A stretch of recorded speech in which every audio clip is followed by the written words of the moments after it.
Hello दोस्तों, welcome back to YouTube channel maths Guruji. इस video में हम कंप्लीट डिस्कशन करेंगे रिलेशन के बारे में और साथ ही साथ एक्सरसाइज 2.2 में रिलेशन से रिलेटेड जितने क्वेश्चन हैं वो इस वीडियो में हम सोल्व करेंगे। देखिए, सबसे पहले हमें ये ज़रूरी है कि रिलेशन के बारे में क्या बेसिक आइडिया होता है वो एक बार लिया जाए, और साथ ही साथ रिलेशन के बारे में जो क्वेश्चंस पूछता है वो केवल पूछता है डोमेन, रेंज या फिर को डोमेन। आप फाइंड आउट करिए। तो सबसे पहले डोमेन, रेंज, को डोमेन क्या होता है उस पर बढ़ने से पहले हम रिलेशन की डेफिनेशन पढ़ लेते हैं। एक्चुअली रिलेशन होती क्या है। देखिए, पहली एक्सरसाइज में हमने कार्टेशियन प्रोडक्ट के बारे में पढ़ा है, ए कार्टेशियन प्रोडक्ट बी। तो ए कार्टेशियन प्रोडक्ट बी में वो सभी पेयर आते हैं जिस पेयर का फर्स्ट एलिमेंट, उस पेयर का फर्स्ट एलिमेंट सेट ए से बिलोंग करे और उस पेयर का सेकेंड एलिमेंट सेट बी से बिलोंग करे। कार्टेशियन प्रोडक्ट हमें पता है। अब हम क्या करेंगे, कार्टेशियन प्रोडक्ट पर कुछ ना कुछ कंडीशन लगा देंगे। जो उस कंडीशन को, जो पेयर उस कंडीशन को सेटिस्फाई करेंगे वो उस रिलेशन का पार्ट होंगे, और जो उस कंडीशन को सेटिस्फाई नहीं करेंगे वो उस रिलेशन का पार्ट नहीं होंगे। यही डेफिनेशन है रिलेशन की कि जो हमारे पास मान लीजिए दो सेट है, एक सेट ए एक सेट बी, ये दोनों की दोनों सेट नॉन एम्प्टी होने चाहिए, और ये जो रिलेशन होगी वो कुछ नहीं, जस्ट एक सबसेट है। ये सबसेट है किसका? कार्टेशियन प्रोडक्ट का, ए कार्टेशियन प्रोडक्ट बी। क्योंकि ए कार्टेशियन प्रोडक्ट बी में जितने भी पॉसिबल कम्बिनेशन है वो सारे आ जाते हैं, और जबकि रिलेशन में कुछ सिलेक्टेड आएंगे जो उस कंडीशन को सेटिस्फाई करेंगे। तो एक तरह से जो हम कह सकते हैं रिलेशन जो है वो एक सबसेट है, और ये जो सबसेट है वो पर्टिकुलर कंडीशन को सेटिस्फाई करेगी। जो उस कंडीशन को सेटिस्फाई करेंगे वो उस रिलेशन का पार्ट होंगे। और साथ ही साथ आपको बता दें कि जो हमारे पास, मान लीजिए जैसे हम इसको एरो डायग्राम की हेल्प से क्लियर करने की कोशिश करते हैं। देखिए, हम ये सभी टॉपिक, डोमेन हो गया, रेंज हो गया, को डोमेन, इसको हम एरो डायग्राम की हेल्प से समझने की कोशिश करते हैं। जैसे मान लीजिए आर इज इक्वल टू, ये रिलेशन को लिखने का तरीका है, आर इज इक्वल टू, हम रिलेशन में वो सभी पेयर लेंगे, कौन से, एक्स वाई, सच डैट, ये जो सिंबल होता है वो होता है सच डैट का। सच डैट आगे जो हमें लिखनी होती है वो होती है कंडीशन। हमने मान लीजिए ये लिख दिया such that y is equal to x plus 1, यानी कि पेयर का जो सेकंड एलिमेंट वाई है वो क्या होगा, एक्स में एक इंक्रीज करने के बाद जो होगा वो आएगा। ये हमने कंडीशन दे दी। तो जैसे हमारे पास सेट ए में भी एलिमेंट 6 है, 1 2 3 4 5 6, सेट बी में भी 6 एलिमेंट है, 1 से लेकर 6 तक। अब हमारे पास जो पेयर, क्योंकि अगर हम बात करें ए कार्टेशियन प्रोडक्ट बी की, ए कार्टेशियन प्रोडक्ट बी में तो हमारे पास टोटल 6 × 6 36 एलिमेंट आ जाएंगे, क्योंकि 1 का पेयर 1 से, 1 का पेयर 2 से, 1 का पेयर 3 से, इस तरह से टोटल 36 पेयर बनेंगे कार्टेशियन प्रोडक्ट में। जबकि रिलेशन क्या है, कंडीशन हमने लगा दी x y such that y is equal to x plus 1। तो ये देखते हैं ये कौन कौन सी कंडीशन सेटिस्फाई कर, कौन सा हमारे पास पेयर इस कंडीशन को सेटिस्फाई करता है। तो ये देखिए, x की वैल्यू अगर हम यहाँ पर 1 पुट करते हैं, x की 1 पुट करने के बाद 1 + 1, y कितना हो गया, 2। तो x की अगर हम वैल्यू 1 पुट कर रहे हैं, x की वैल्यू 1 अगर हम पुट कर रहे हैं, y होगा 2, तो पेयर बनेगा 1 2। 1 2 जो होगा वो उस रिलेशन का पार्ट होगा, क्योंकि वो उस कंडीशन को सेटिस्फाई कर रहा है। अगर हम x की वैल्यू 2 पुट कर रहे हैं तो जो हमारे पास पेयर बनेगा वो हो जाएगा, जैसे ही हमने 2 पुट किया तो y की वैल्यू 3 हो जाएगी, तो 2 3 उस रिलेशन का पार्ट होगा। जो इस कंडीशन को सेटिस्फाई करते जाएंगे वो उस रिलेशन में आते जाएंगे। इसी तरह अगर हमने 3 पुट करी, 3, x की वैल्यू 3 है तो y की वैल्यू 4 होगी, 3 4 पेयर उस रिलेशन में आएगा, और 4 5 पेयर उस रिलेशन में आएगा, 5 6 पेयर भी उस रिलेशन में आएगा। तो यानी कि टोटल 5 पेयर उस रिलेशन में आएंगे जो इस कंडीशन को सेटिस्फाई कर रहे हैं। अगर हम x की वैल्यू 6 पुट करें, y 7 हो जाएगा, 7 यहाँ पर नहीं है, सेट b में नहीं है, इसलिए ये पेयर नहीं होगा। तो रिलेशन r में टोटल हमारे पास ये 5 पेयर हो गए। तो यहाँ से 2 बातें निकल कर आती है कि जो हमारे पास रिप्रेजेंटेशन है रिलेशन की, जो फर्स्ट रिलेशन की रिप्रेजेंटेशन जो हमने लिखी है कंडीशन की फॉर्म में, उस फॉर्म को हम बोलते हैं सेट बिल्डर फॉर्म। देखिए, जो फर्स्ट फॉर्म है वो है सेट बिल्डर फॉर्म। दूसरी जो फॉर्म है जिसके अंदर हम डायरेक्ट वैल्यू लिख रहे हैं उस पेयर की, कौन कौन से पेयर आएंगे, वो है हमारे पास रोस्टर फॉर्म। कि दो फॉर्म हमारे पास पूछी जा सकती है कि रोस्टर फॉर्म आप निकालिए या फिर सेट बिल्डर फॉर्म निकालिए। जो पहली जो हमने कंडीशन लिखी है वहाँ पर वो है हमारे पास सेट बिल्डर फॉर्म, और सेकंड जो है वो हमारे पास रोस्टर फॉर्म। और इसी रिलेशन को हम एरो डायग्राम की हेल्प से रिप्रेजेंट कर सकते हैं, जैसा कि आपको डायग्राम में भी क्लियर है। 1 2 जो हमारे पास रिलेशन बनी 1 का जो हमारे पास कह सकते हैं इमेज 2 है, 2 की इमेज 3, 3 4, 4 5, 5 6। तो इस तरह से हम रिलेशन को एरो डायग्राम की हेल्प से भी रिप्रेजेंट कर सकते हैं। और आई थिंक आपको रिलेशन क्या होता है वो टॉपिक पता लग गया होगा। नेक्स्ट हम बात करते हैं डोमेन, रेंज, कोडोमेन क्या होता है। यस, डोमेन, कोडोमेन, रेंज, ये 3 टॉपिक्स पूछे जाते हैं बस इस रिलेशन टॉपिक से। सेट बिल्डर, रोस्टर फॉर्म आपको पहले ही क्लियर हो चुकी है। अब हम देखते हैं कि सबसे पहले डोमेन एक्चुअली होता क्या है। डोमेन टॉपिक हम देखते हैं। डोमेन, रेंज और कोडोमेन हमने देखना है। देखिए, जैसा हमने अभी बात करी थी सेट बिल्डर फॉर्म में कि रिलेशन में एक तरह से जो पेयर होते हैं जो इस कंडीशन को सेटिस्फाई करते हैं वो सभी उस रिलेशन में आते हैं, जो उस कंडीशन को सेटिस्फाई नहीं करते वो उस रिलेशन का हिस्सा नहीं होते। तो अब हम केवल बात कर रहे हैं डोमेन की। यहाँ पर जो इस रिलेशन से हमारे पास जो रोस्टर फॉर्म आई थी, रोस्टर फॉर्म में कौन कौन से पेयर आए थे, वो आए थे 1 का पेयर 2 से 1 2, 2 3, 3 4 और 4 5, और एक पेयर आया था 5 6। तो ये टोटल 5 पेयर आए थे उस रिलेशन में। तो अब यहाँ से हम बात करेंगे डोमेन की। डोमेन क्या होता है? डोमेन की जो डेफिनेशन है वो है the set of all first elements of ordered pair in a relation R. यानी कि जो उस रिलेशन आर में जो पेयर है उस पेयर के फर्स्ट एलिमेंट जो होंगे, जितने भी फर्स्ट एलिमेंट होंगे वो सारे के सारे डोमेन हैं। तो जब भी आपने वैल्यू निकालनी हो डोमेन की, आप रिलेशन निकालिए, रिलेशन की वैल्यू आ गई तो उस रिलेशन में जो जो फर्स्ट एलिमेंट है, पेयर का जो फर्स्ट एलिमेंट है वो डोमेन है। तो इस पेयर का जो फर्स्ट एलिमेंट है 1, इस दूसरे पेयर का फर्स्ट एलिमेंट 2, तो रिलेशन में हर पेयर का केवल फर्स्ट एलिमेंट आप ले लीजिए, वो एक तरह से डोमेन है। तो हमारे पास डोमेन बन जाएगा 1 2 3 4 5।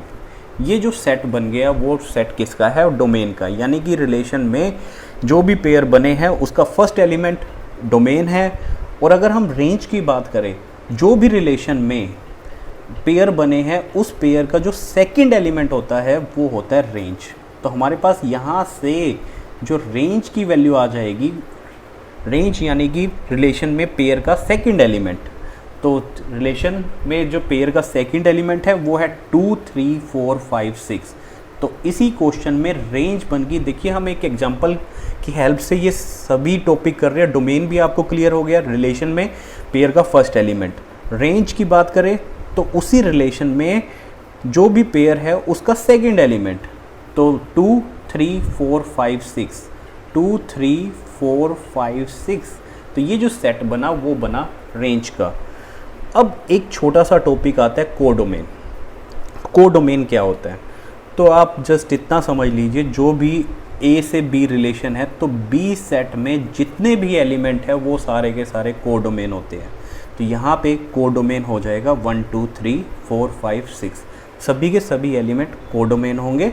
तो हम ये कह सकते हैं कि रेंज जो है, इम्पोर्टेंट पॉइंट है ये कि रेंज जो है, रेंज की जो वैल्यू आएगी वो एक तरह से कोडोमेन का सबसेट होता है, प्रॉपर सबसेट होता है। तो range is subset of codomain.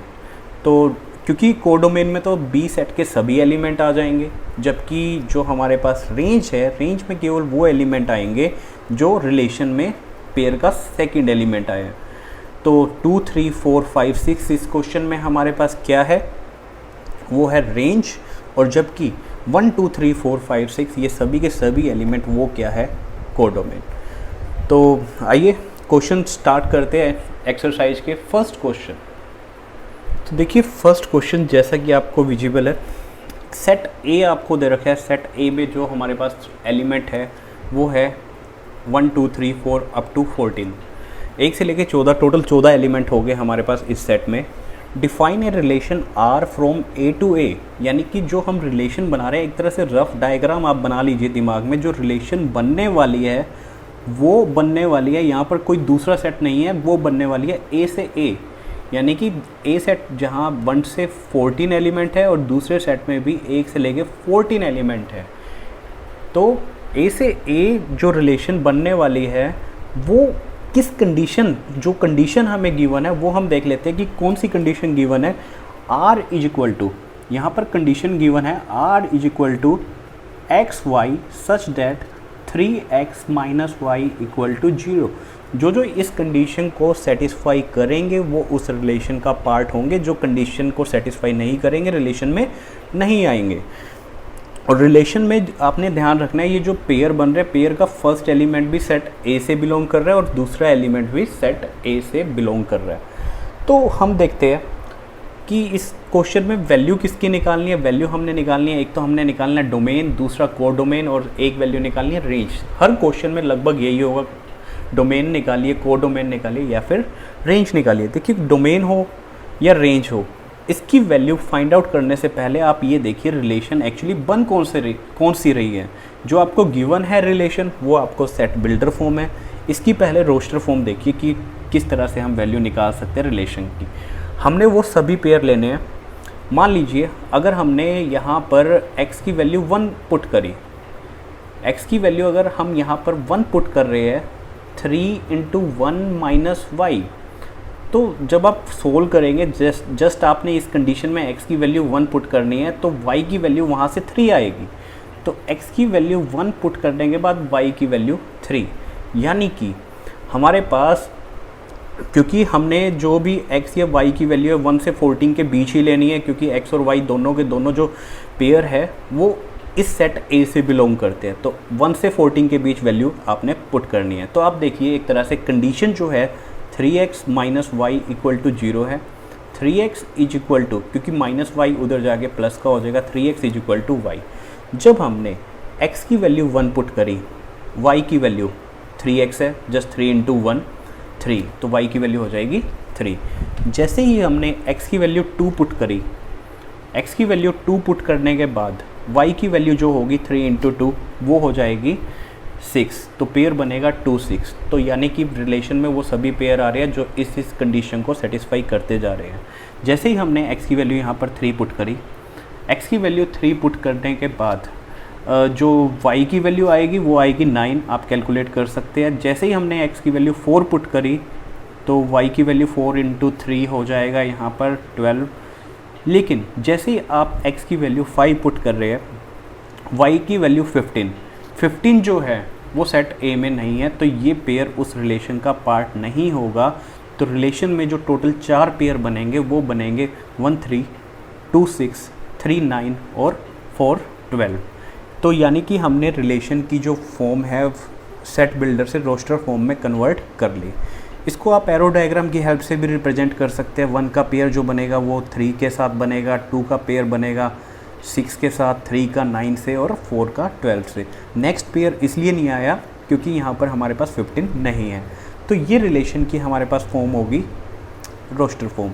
अब हमारे पास बात आती है डोमेन की। डोमेन क्या होता है? अभी आपको बताया, अगर आपने डोमेन सेट निकालना है तो जस्ट आप रिलेशन निकालिए, रिलेशन आ गया, उस रिलेशन में हर पेयर का फर्स्ट एलिमेंट डोमेन होगा। तो इस रिलेशन में पेयर का फर्स्ट एलिमेंट 1 2 3 4, 1 2 3 4, ये हमारे पास वैल्यू आ गई डोमेन की। और अगर रेंज की बात करें, डोमेन आप निकाल चुके हो, रेंज पेयर का सेकंड एलिमेंट, तो पेयर का सेकंड एलिमेंट है 3 6 9 12, तो 3 6 9 12 ये हमारे पास वैल्यू आ गई रेंज की। अभी इसने को डोमेन और पूछा है कि को डोमेन क्या होगा। तो को डोमेन बिल्कुल सिंपल सा है, जितने भी एलिमेंट सेकंड सेट में होते हैं, जितने भी एलिमेंट, जिस तरह से हम कह सकते हैं कि A टू A रिलेशनशिप है, तो इस सेकंड सेट में जितने भी एलिमेंट है वो सभी को डोमेन होते हैं। तो को डोमेन जो होंगे वो सारे के सारे 1 से लेके 14 तक वो को डोमेन हम कहेंगे। तो 1 2 3 अप टू 14, 1 से लेके 14 ये सभी को डोमेन होंगे। तो इस क्वेश्चन में जस्ट यही था कि डोमेन निकालिए, कोड डोमेन निकालिए या फिर रेंज निकालिए। क्वेश्चन नंबर 2 नेक्स्ट क्वेश्चन भी बिल्कुल सिंपल सा है। स्टेटमेंट आप 2 बार पढ़िए, 3 बार पढ़िए, क्वेश्चन क्लियर हो गया तो क्वेश्चन अपने आप हो जाएगा। तो देखिए, define a relation R on the set N of natural number by R. देखिए आर लिख लीजिए, क्या दे रखा है, R is equal to x y such that y is equal to x plus 1 comma x is a natural number less than 4। और साथ ही साथ ये कहते हैं x y belongs to natural number. X और वाई ये दोनों नेचुरल नंबर है, बट जो एक्स है वो नेचुरल नंबर है लेस देन 4। देखिए नेचुरल नंबर 1 से स्टार्ट होते हैं और 4 से छोटे नेचुरल नंबर कौन कौन से हुए, या तो 1 या फिर 2 या 3, यानी कि पेयर का फर्स्ट एलिमेंट या 1 होगा या 2 होगा या 3 होगा। यहाँ तक आई थिंक क्लियर हो गया होगा आपको। एक बार स्टेटमेंट पढ़ लेते हैं पूरा कि ये हमें रिलेशनशिप गिवन है। फिर ये कहता है depict the relationship using roster form, क्योंकि हमें जो रिलेशन दे रखी है वो सेट बिल्डर फॉर्म में दे रखी है। कहता है इसकी रोस्टर फॉर्म में कन्वर्ट कीजिए और साथ ही साथ डोमेन निकालिए और रेंज निकालिए। डोमेन भी निकालनी है हमने और रेंज भी निकालनी है। देखिए रिलेशन आ गया, फिर तो डोमेन और रेंज अपने आप आ जाएगी।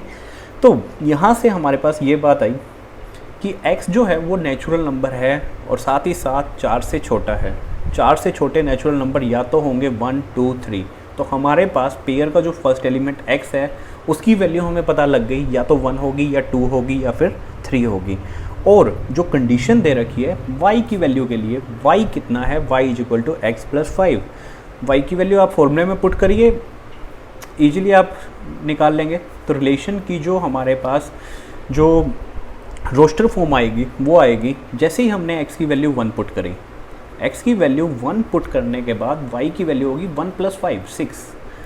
तो 1 का जो पेयर बनेगा वो बनेगा 6 से 1 6। जैसे ही हमने x की वैल्यू, क्योंकि हमने पहले यहाँ से बता दिया था x की वैल्यू 1, 2 या 3 ही होगी। x की वैल्यू जैसे ही हमने 2 पुट करी, y की वैल्यू आ गई 7। x की वैल्यू जैसे ही हमने 3 पुट करी तो y की वैल्यू आएगी 8। तो ये रिलेशन बन जाएगी, ये उस रिलेशन की रोस्टर फॉर्म बन जाएगी। जैसे ही हमारे पास रिलेशन हमने निकाल ली, उसके बाद डोमेन बिल्कुल सिंपल सा है। डोमेन में क्या है, जो भी उस रिलेशन में आया है उसका हर पेयर का फर्स्ट एलिमेंट ले लीजिए। तो डोमेन तो है जस्ट 1, 2, 3, हर पेयर का फर्स्ट एलिमेंट 1, 2, 3, ये आ गया हमारे पास डोमेन। और वैल्यू पूछी गई है रेंज की, तो रेंज भी बिल्कुल सिंपल सी है। उस पेयर का जो सेकंड एलिमेंट है, हर पेयर का सेकंड एलिमेंट 6, 7 या फिर 8। तो हमारे पास यहाँ पर जो रेंज हो जाएगी, इसी क्वेश्चन में जो रेंज हो जाएगी वो हो जाएगी 6, 7 या फिर 6, 7, 8। तो रिलेशन निकालिए, डोमेन और रेंज बिल्कुल सिंपल है। पेयर का फर्स्ट एलिमेंट डोमेन, पेयर का second element range. Question number 3।